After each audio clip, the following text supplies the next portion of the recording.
E aí galera, esse aqui é o nosso módulo 3 de Constitucional para TI. Eu sou o professor Virgílio Linhares e esse aqui é mais um módulo da equipe itinerante voltado inteiramente para a tecnologia da informação, né pessoal? Pessoal, nesse módulo 3 a gente vai ver desde nacionalidade até uma boa parte de competência. A gente vai focar, obviamente, no que cai mais e no que é um pouco mais difícil para vocês aprenderem, né pessoal? Como a parte de direitos políticos e que tem esses dois pontos, tanto ela cai muito para tribunais, como ela é um pouco mais difícil de aprender. A questão das inelegibilidades, das condições de elegibilidade, a gente vai passar um pouco mais de tempo aí. E, obviamente, nos roles de competência, aqueles roles enormes do artigo 22, do artigo 23, a gente vai passar um pouco menos de tempo, porque o nosso objetivo aqui é fazer você passar no concurso e não ficar aqui gastando tempo em coisas que você tem que fazer em casa, que você tem que ler aqueles roles enormes de competência. Todos você tem que estar com ele na ponta da língua, você tem que ler e reler ele no seu estudo. Nós aqui nós vamos focar em coisas que escapam, que você não vai poder aprender sozinho, como explicar o que é inelegibilidade, falar um pouco sobre nacionalidade, falar os casos de nacionalidade, que são casos que só pela leitura da Constituição você não vai conseguir aprender. Nem focar muito nessa parte mais difícil para concurseiro da área meio e também no que cai mais para a TI, né, gente? Sempre tentando trazer as questões de constitucional que foram aplicadas em provas de tecnologia da informação. Então vamos dar início, pessoal. Então, gente, nacionalidade. Antes da gente entrar no texto constitucional, vamos trabalhar aqui algumas definições que sempre caem em prova, gente. Isso aqui sempre cai em prova. Então vamos ver a definição aí de nacionalidade, pessoal. Nacionalidade é o vínculo jurídico-político de direito público interno que faz da pessoa um dos elementos componentes da dimensão pessoal do Estado. Definição do Zé Afonso da Silva, que sempre traz excelentes definições para a gente trabalhar aqui. Muito simples, abrangentes, objetivas, elas se prestam muito ao nosso estudo. Então o que a gente pode extrair, o que a gente pode ver de cada uma dessas palavras aí da definição? Primeiro que é um vínculo. Ela liga uma pessoa a um Estado. Estabelece um vínculo. Segundo que é jurídico-político. Tanto é político quanto é jurídico, gente. Ela não é só jurídica, certo? Também tem um grau político na definição de nacionalidade. É de direito público interno e faz da pessoa um dos elementos componentes da dimensão pessoal do Estado. O que é a dimensão pessoal do Estado? Quando a gente estuda lá em direito do Estado, lá em teorias do Estado, a gente vê que para a existência do Estado é necessário território, povo, governo. Todos esses são elementos do Estado. Território, governo, povo. E os doutrinadores eles não se acertam corretamente sobre isso. Mas uma das dimensões do Estado é a dimensão pessoal. É o nacional. É a pessoa que pertence àquele Estado. E a nacionalidade ela é esse vínculo que faz a ligação entre a pessoa e o ente estatal. Certo, pessoal? O que a gente pode dizer um pouco aí para vocês, o que já está consagrado sobre nacionalidade? Primeiro, que nacionalidade, gente, devido à sua importância, devido à sua estatura, ela vai ser sempre uma matéria constitucional. Ela deve ser sempre prevista na Constituição. Então, isto não quer dizer que não seja necessário um pouco de lei para complementar essa disciplina constitucional. Afinal de contas, são só poucos dispositivos, né? Só algumas definições básicas, mas essas leis elas são necessárias para complementar a disciplina, os elementos fundantes do direito relativo à nacionalidade estão na Constituição, artigos 12 e 13, certo, pessoal? O Supremo tem dito, a gente vai ver lá na frente, o Supremo tem dito que matérias relativas à nacionalidade sempre e sempre devem estar na Constituição. Outra coisa que vocês têm que saber aqui, esses três conceitos, nacional, cidadão e estrangeiro, eles têm as diferenças entre eles. O nacional é aquele que é definido como tal pela Constituição de um Estado. Aqui no Brasil é quem nasce no Brasil, na Itália é quem é descendente de italiano e por aí vai. Então, o nacional é aquele que é definido como nacional pela Constituição de um Estado. O cidadão não pode ser confundido, apesar de muitas vezes ser usado como sinônimo. Vocês têm que estar ligados aí que cidadão e nacional são duas coisas diferentes.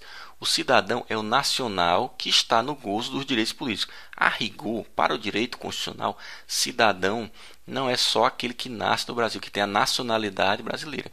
Cidadão é aquele nacional que está no gozo dos direitos políticos. Estrangeiro. Estrangeiro, pessoal, são todos aqueles que não forem nacionais. A definição de estrangeiro é exclusiva. Os que não forem nacionais são estrangeiros. Certo, pessoal? E eu nem preciso dizer que os estrangeiros aqui no Brasil têm os direitos assegurados lá pelo artigo 5º, que a gente vê os estrangeiros residentes no Brasil também têm os direitos garantidos pelo artigo 5º. Também lembrar aqui que, em face da diferença de normas de um país para outro, em termos de direito e nacionalidade, de definição de nacionais, existem muitas vezes pessoas que têm várias pátrias e pessoas que não têm nenhuma pátria. São os polipátridas e os apátridas, ou eimátulos.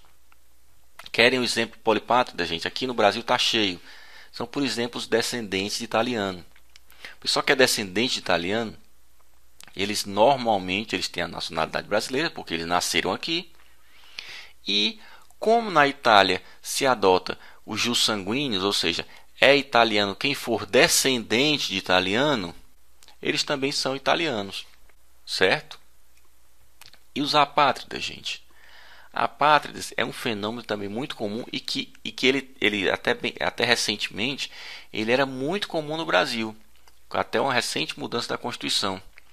Os apátridas são aqueles que, pelas circunstâncias do seu nascimento e do normativo jurídico do seu estado e do estado em que ele nasceu, do estado dos pais dele, do estado em que ele nasceu, ele não é nem do país que ele nasceu, ele não é nacional nem do país que ele nasceu e nem do país dos pais dele. Os apátridas também são chamados de eimátulos, certo? Vamos para frente. Aqui, gente, vamos olhar aqui digamos assim, essas particularidades, essas pequenas classificações sobre nacionalidade. A nacionalidade pode ser primária e pode ser secundária. A nacionalidade primária, gente, ela geralmente resulta de um fato natural, que é o nascimento, certo? Então, a nacionalidade primária, ela independe de qualquer fato ocorrido ou qualquer manifestação de vontade ocorrida após o nascimento. Já a nacionalidade secundária, ela sim, ela resulta de um fato voluntário ocorrido após o nascimento, certo? É quando o imigrante ele se muda para um país e lá ele adquire uma nova nacionalidade. Essa nacionalidade é uma nacionalidade secundária. Já um brasileiro que tem um filho no Brasil, aquele filho ele é nacional do Brasil. Isso chama-se nacionalidade primária. Certo, pessoal? Critérios para determinação de nacionais. São dois critérios basicamente, pessoal. Jus soli, jus sanguinis. Vocês têm que saber isso aqui, pessoal. Por mais que seja expressão em latim, vocês não pensem que isso aqui não cai. Isso aqui cai demais, viu? O jus soli está ligado ao lugar do nascimento daquela pessoa, gente, que é o principal critério para a determinação nacional no Brasil. O jus sanguinis, ele está ligado à ascendência da pessoa, a quem são os pais. Se ele é filho de italiano, então ele será também um italiano. Certo, pessoal? O jus sanguinis está ligado ao critério sanguíneo. E jus solis ao lugar de nascimento da pessoa. Vamos olhar aí agora os critérios para a definição do nacional brasileiro. São 3 casos, basicamente. Vamos olhar o texto constitucional. No artigo 12, gente, ele dá esses 3 casos para brasileiros natos, certo? Ficar ligado aqui, gente. São 3 casos do brasileiro nato, 2 casos de brasileiros naturalizados. Mas esses casos eles acabam se subdividindo um pouco. Então, vamos ficar bem ligados, porque na hora a banca pode confundir, mudar uma coisa aqui, mudar ali, e você não ficar vendido na hora da prova. Então, são brasileiros natos. A. Os nascidos na República Federativa do Brasil, ainda que de pais estrangeiros, desde que esses não estejam a serviço de seu país. B. Os nascidos no estrangeiro, de pai brasileiro ou mãe brasileira, desde que qualquer deles esteja a serviço da República Federativa do Brasil. C. Os nascidos no estrangeiro de pai brasileiro ou mãe brasileira, desde que estejam registrados em repartição brasileira competente ou venham a residir na República Federativa do Brasil e optem, em qualquer tempo, depois de atingida a maioridade, pela nacionalidade brasileira. Vamos analisar aí, pessoal, de um por um. A linha A, gente, essa primeira, ela adota o jus soli como critério primário, como critério básico para a definição do brasileiro. Essa linha A, ela diz praticamente todo mundo que nasce no Brasil é brasileiro. Só não é brasileiro aqueles que nascem no Brasil e os pais são estrangeiros e estes estão a serviço de seu país. Certo, gente? Então, não confunde aí. Filho de estrangeiro nascido no Brasil, a regra é ser brasileiro nato, a menos que o estrangeiro, os pais, um deles esteja a serviço do seu país. Ok, galera? Ficou bem firmado aí? Então, vamos ver o item B. B. Os nascidos no estrangeiro, de pai brasileiro ou mãe brasileira, desde que qualquer deles esteja a serviço da República Federativa do Brasil. A linha B adota o critério do jus sanguíneo, né, gente? Ele diz que é brasileiro aquele que nasce no estrangeiro, desde que um dos pais esteja a serviço da República Federativa do Brasil. Entenderam aí a diferença? Então, aquele que nasce no estrangeiro, o filho do embaixador que nasce no estrangeiro, que nasceu na Namíbia, o cara é brasileiro. Por quê? Porque um deles está a serviço da República Federativa do Brasil. Um dos pais está a serviço da República Federativa do Brasil. Certo, pessoal? Então, essa linha B ela traduz uma hipótese de adoção pela Constituição do jus sanguinis para a determinação do brasileiro nato. Vamos olhar aí a linha C agora. Essa é um pouco mais complicada e tem um histórico também. Essa aqui sofreu 2 modificações. Ela tinha uma redação parecida com a que existe atualmente no tempo da promulgação da Constituição. Sofreu modificação em 94 e depois houve um clamor muito grande para que ela voltasse.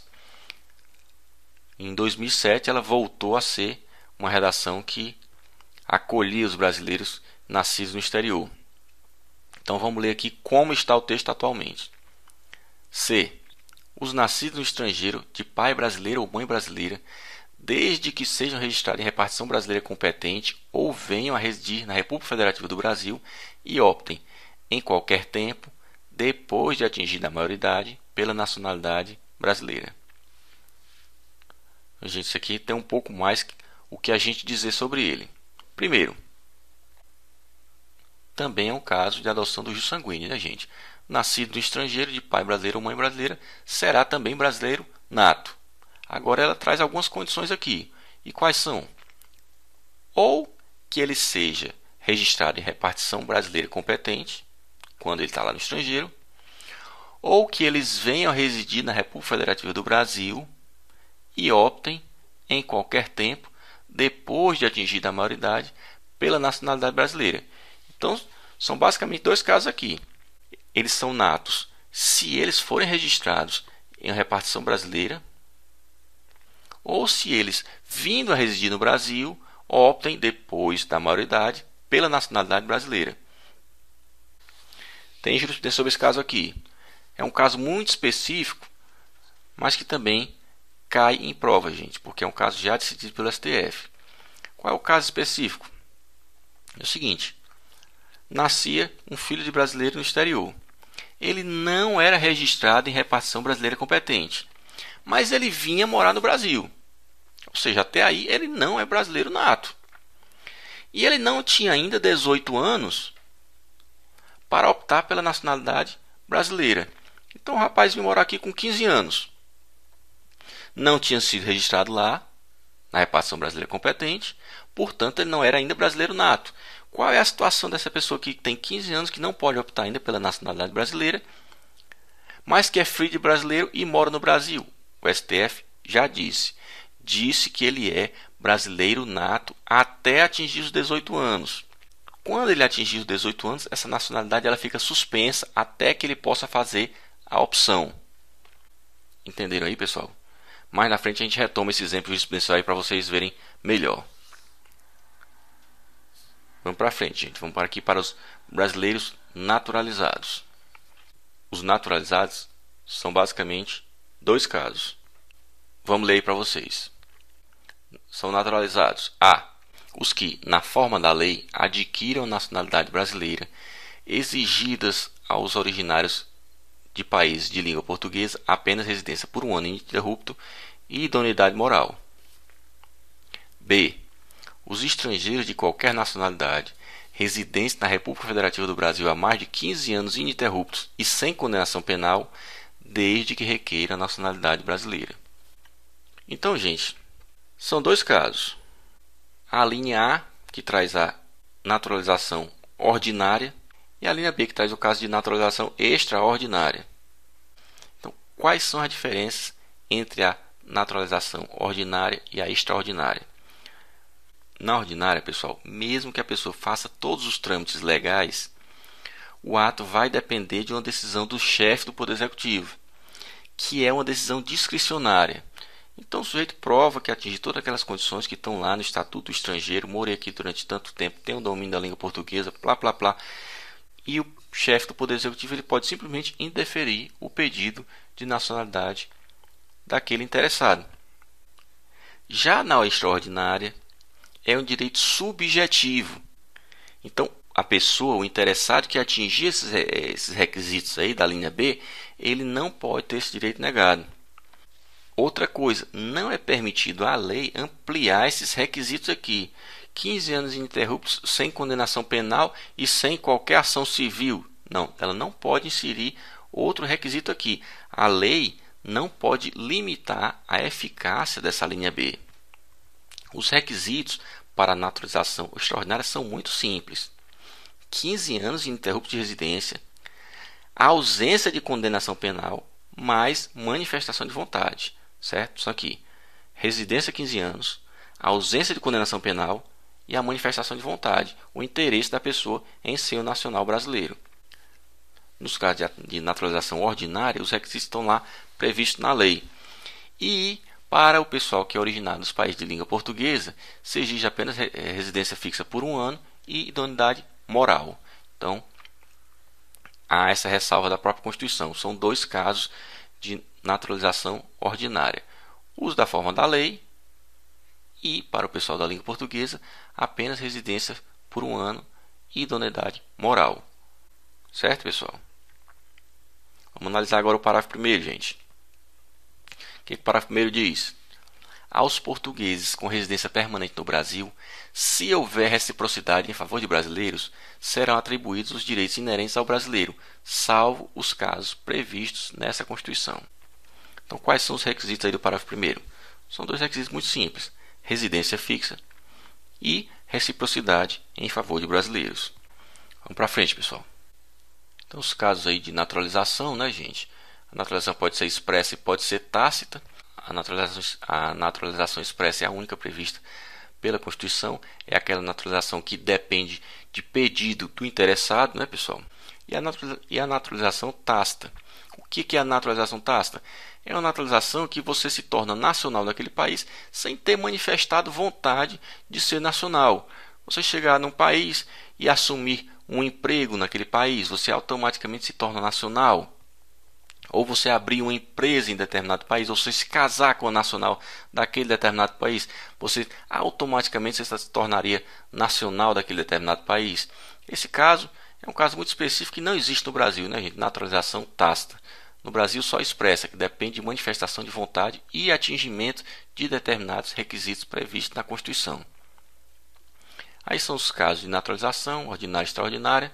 Lembrar que a naturalização extraordinária é um direito subjetivo, ou seja, se a pessoa atingiu aqueles requisitos ali, ela tem direito de ser nacional. Certo, pessoal? E igualdade de direitos entre português e brasileiro são esses dois requisitos básicos aí: residência fixa mais reciprocidade em favor de brasileiros, previsto no parágrafo 1º. Aqui os casos de distinção entre brasileiro nato e naturalizado. A distinção entre brasileiro nato e naturalizado é, em regra, proibida pela Constituição, salvo ressalvados os casos nela mesma previstos.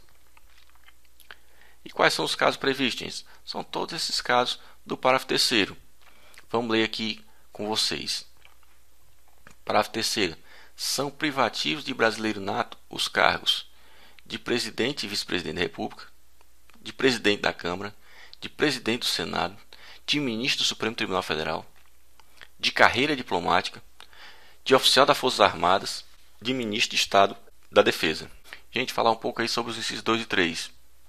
Há quem diga que esses incisos falam apenas em presidente da Câmara dos Deputados e presidente do Senado Federal. Mas tem quem diga que isso aí implicitamente prevê que o vice-presidente da Câmara e do Senado também não podem ser brasileiros naturalizados, certo, pessoal? É o caso do Gilmar Mendes. Fala lá no livro dele que implicitamente a proibição abrange o vice-presidente da Câmara e o vice-presidente do Senado, certo, pessoal? Outra coisa, esse artigo 12, o parágrafo 3º do artigo 12, ele traz somente distinção para exercício de cargos. Há outros casos na Constituição que ele não fala aí. Quais são? Primeiro, extradição. A garantia absoluta contra a extradição somente existe no caso do brasileiro nato. O brasileiro nato, sim, ele não pode ser extraditado de jeito nenhum. O naturalizado pode. Quais são os casos que o naturalizado pode ser extraditado, gente? Vamos recapitular aqui para vocês. Em caso de crime comum praticado antes da naturalização ou em caso de comprovado envolvimento com o tráfico ilícito de entorpecentes. Certo, pessoal? Então, a garantia absoluta contra a extradição somente existe para o brasileiro nato. Outra distinção entre nato e naturalizado. Mais uma, função no Conselho da República. Só para os brasileiros natos. Outra, limitação no que respeita à propriedade de empresas jornalísticas e de radiodifusão de sons e imagens. Há limitações lá no artigo 222 para a propriedade por brasileiros naturalizados. Determinados casos somente brasileiros natos. Certo, pessoal? Então vamos lembrar aí, pessoal. Além das diferenças que são retratadas aí no parágrafo 3º, em que somente podem exercer esses cargos os brasileiros natos, tem também o caso de extradição, que é a diferença entre brasileiro nato e naturalizado. No caso da extradição, na função do Conselho da República também somente os brasileiros natos podem exercer. E a limitação no que respeita à propriedade de empresas jornalísticas e de radiodifusão de sons e imagens, lá no artigo 222. Certo, pessoal? Então, mais esses 3 casos aí, fora esse do parágrafo 3º. Vamos para frente. Aí nosso pequeno resuminho.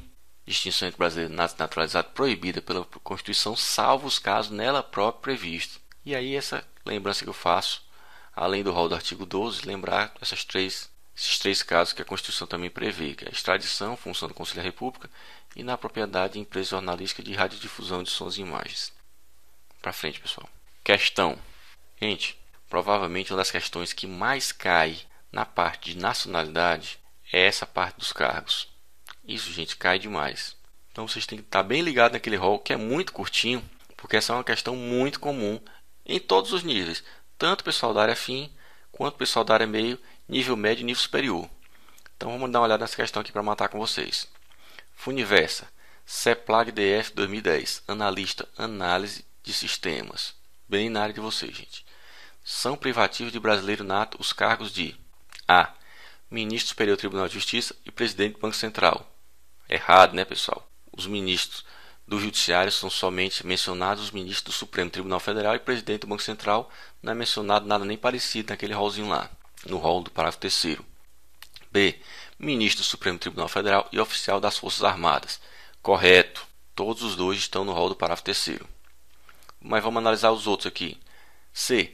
Presidente dos Tribunais de Justiça dos Estados e Juiz Federal. Também aqui não tem nada a ver. No Judiciário, gente, só menciona os ministros do Supremo Tribunal Federal. Não esqueça disso. Com relação ao Judiciário, só se menciona ministros do Supremo Tribunal Federal. Certo? Aí vocês já ficam com isso aí. Se mencionar qualquer coisa que não seja ministro do Supremo, uma alternativa mencionar qualquer coisa que não seja ministro do Supremo, ela vai estar errada. Certo? Não vai ser cargo privativo de brasileiro nato. D. Ministro de Estado da Educação e Ministro das Relações Exteriores. O primeiro caso, está bem claro que não é nenhum dos ministros do Executivo, no geral, é somente o Ministro do Estado da Defesa. E no caso do Ministro das Relações Exteriores, poderia até haver uma pegadinha, porque o rol do parágrafo 3º ele fala e membro da carreira diplomática. E normalmente os ministros das Relações Exteriores, eles são da carreira diplomática. Então, essa alternativa, claramente, ela está errada, porque o primeiro caso ele traz ministro de Estado da Educação. Então, estaria errada mesmo assim. Mas esse ministro das Relações Exteriores, ela poderia estar certa, porque lá no rol do parágrafo 3º, é previsto que o pessoal das carreiras diplomáticas eles têm que ser brasileiros natos. Mas aqui a gente elimina pelo primeiro caso, que é o ministro de Estado da Educação, que não precisa ser brasileiro nato. Vamos para a próxima. Presidente do Tribunal Superior Eleitoral e presidente do Senado Federal. Alternativa errada, né, gente? Por quê? Porque no primeiro caso, o presidente do TSE, ele não precisa ser brasileiro nato. Apesar de no segundo caso, que é presidente do Senado, ele precisa ser brasileiro nato, no primeiro caso, ele não precisa. Então a alternativa vai ficar errada de qualquer jeito. Então a alternativa correta aí é a alternativa B. Vamos para o próximo slide, pessoal. Parágrafo 4º, ainda do artigo 12. Perda da nacionalidade. Vamos ler aqui com vocês. Será declarada a perda da nacionalidade do brasileiro que 1. Tiver cancelada sua naturalização por sentença judicial em virtude de atividade nociva ao interesse nacional. 2. Adquirir outra nacionalidade, salvo nos casos a. de reconhecimento de nacionalidade originária pela lei estrangeira, ou b. de imposição de naturalização pela norma estrangeira ao brasileiro residente em estado estrangeiro como condição para a permanência em seu território ou para exercício de direitos civis. Então aí, pessoal, são os casos de perda de nacionalidade. O primeiro é o cancelamento da naturalização, certo? E existe dois requisitos: sentença judicial e atividade nociva ao interesse nacional. Ou seja, a sentença ela vai declarar a perda da naturalização em virtude de atividade nociva ao interesse nacional. O segundo caso é um caso mais complexo. Normalmente, o que o segundo caso está dizendo aqui? Que perde a nacionalidade é aquele que adquirir outra nacionalidade, salvo nos casos, aí dá essas duas exceções. Então, em regra, adquirir outra nacionalidade gera perda da nacionalidade brasileira. Certo, pessoal? Vou repetir aqui para vocês. Em regra, a aquisição de outra nacionalidade gera perda da nacionalidade brasileira. Certo, pessoal? Inclusive o brasileiro nato, professor? Exatamente. Inclusive o brasileiro nato, pessoal. Então vamos ver agora os casos excepcionados, né? Os casos em que adquirir outra nacionalidade não gera perda da nacionalidade brasileira. São os casos excepcionados aqui nas alíneas A e B. Quando há reconhecimento de nacionalidade originária pela lei estrangeira, é os casos dos descendentes de italiano, né, pessoal? Um caso tão conhecido aqui no Brasil. Colônia italiana veio aqui para o Brasil, se instalou aqui, e todo esse pessoal que é descendente italiano, eles têm dois passaportes, o passaporte brasileiro e o passaporte italiano, que eles têm dupla cidadania, cidadania brasileira e a cidadania italiana, certo, pessoal? Esse é um caso que não gera a perda de nacionalidade brasileira. Analisando agora a linha B, gente. Essa linha, pessoal, ela diz que a imposição de naturalização pela norma estrangeira ao brasileiro residente no estado estrangeiro como condição para a permanência em seu território ou para exercício de direitos civis não gera perda da nacionalidade brasileira. Entenderam aí, gente? Então, por exemplo, o sujeito está morando fora do Brasil. Ele vai se casar com uma pessoa daquele estado. Quer continuar trabalhando naquele estado. E a norma daquele estado, ela diz que somente pode trabalhar durante mais de 2 anos ali as pessoas que tiverem nacionalidade daquele país. Então ele diz que foi obrigado a adquirir aquela nacionalidade como condição para permanência no território ou, como foi o exemplo que eu disse, para exercício de direitos civis, ou seja, para continuar trabalhando naquele território. São casos outros, gente, como casamento. Às vezes é imposto que a pessoa adquira a nacionalidade daquele determinado país pelo casamento. Nesse caso também, a pessoa não vai perder a nacionalidade brasileira porque ele foi obrigado a adquirir aquela outra nacionalidade para exercício dos seus direitos civis. Certo, pessoal? Entenderam aí? Então vamos agora para o artigo 13. Então vamos para frente, gente. Pequeno resumo aí para vocês, pessoal, da perda da nacionalidade. Com esses dois casos aí.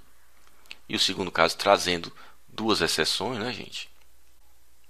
Vamos para frente. Vamos para o próximo slide. Jurisprudência sobre nacionalidade, gente. Então são 5 casos que eu trouxe para vocês aí, todos eles do STF. Primeiro caso, pessoal, STF. Normas sobre nacionalidade estão direta e exclusivamente na Constituição Federal. Isso não impede, gente, por exemplo, que a lei venha trazendo parte procedimental, venha trazendo algumas filigranas ali, alguns detalhes, mas as normas gerais sobre nacionalidade, elas vão estar localizadas na Constituição. E segundo caso, pessoal, é daquele que nasceu no estrangeiro de pai ou mãe brasileira e que passa a residir no Brasil ainda menor, aquela pessoa que ainda tem 15 anos e não pode manifestar sua opção pela nacionalidade brasileira. Então ele diz que até ser maior de idade, aquela pessoa ela vai ser brasileiro nato, certo? Não esquecer disso aí. E depois de atingida a maioridade, enquanto não manifestar a opção vai ser uma condição suspensiva da nacionalidade brasileira. Esse caso, gente, ele parece ser um pouco complexo, mas ele não é tão complexo. Ele diz basicamente que o filho de brasileiro, nascido do estrangeiro, que vem morar ainda menor de idade no Brasil, é essa pessoa, ela até atingir a maioridade, ela é brasileiro nato. Certo, pessoal? É basicamente isso que está dizendo essa jurisprudência do Supremo. O terceiro caso, o STF já diz que não existe no Brasil aquisição de nacionalidade pelo matrimônio. Isso aqui não impede extradição. Casamento com brasileiro, gente, não impede extradição. Certo? Outro caso, quarto caso. A igualdade de direitos entre brasileiros e portugueses, que o STF chama de quase nacionalidade, ela não é automática. Depende de requerimento do português, depende de preenchimento dos requisitos do tratado internacional que rege o tema, lá da década de 80, esse tratado, e de aquiescência do Estado brasileiro. Certo, pessoal? Então, igualdade de direitos entre brasileiros e portugueses não é automática. Quinto caso, quinto e último caso. Perda da nacionalidade brasileira somente ocorre nos casos taxativamente previstos na Constituição. Não cabe à lei alargar aquele rol de perda de nacionalidade. Certo, pessoal? Vamos para frente. CESP ANP 2003, analista de TI. Com base na Constituição Federal de 88 e na legislação vigente, julgue os itens a seguir. Considere a situação em que um brasileiro nato, após 20 anos de residência no Brasil, tenha passado a residir em outro país por ter conseguido melhor oportunidade de emprego. Considere ainda que após anos de trabalho tenha requerido voluntariamente a naturalização naquele país.